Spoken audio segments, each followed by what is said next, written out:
जवळपास प्रत्येक मुलीला असं वाटतं की पार्लरमध्ये गेला आणि मेकअप केला की आपण जास्त सुंदर दिसू शकतो.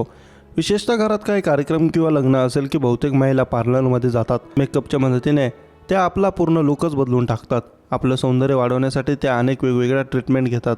याच्यासाठी ते हजार रुपये खर्च करतात. मात्र तुम्ही सुंदर दिसण्यासाठी पार्लरमध्ये गेलात आणि तुमच्यासोबत भलतंच काहीतरी घडलं. स्वस्त आणि निकृष्ट उत्पादनांचा वापर करणारे अनेक ब्युटी पार्लर आहेत. हे पार्लर त्या बदलत्या किमती इतर सलूनमध्ये कमी लावतात.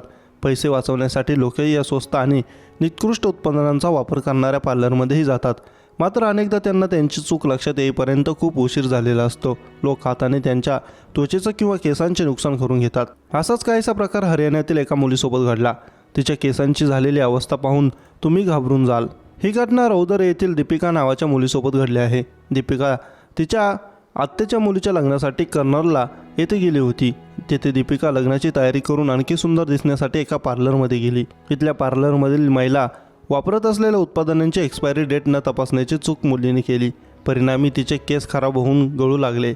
लांब दाट केस असलेल्या तरुणीला आता एकही केस उरलेला नाही. तरुणीने तिच्यासोबत घडलेली ही घटना लोकांसोबत शेअर केली. तिने सांगितले की स्वस्त वस्तूंच्या आमिषाला कधीही बळी पडू नये. तसंच कोणतेही उत्पादन वापरण्यापूर्वी ते पूर्णपणे तपासलं पाहिजे.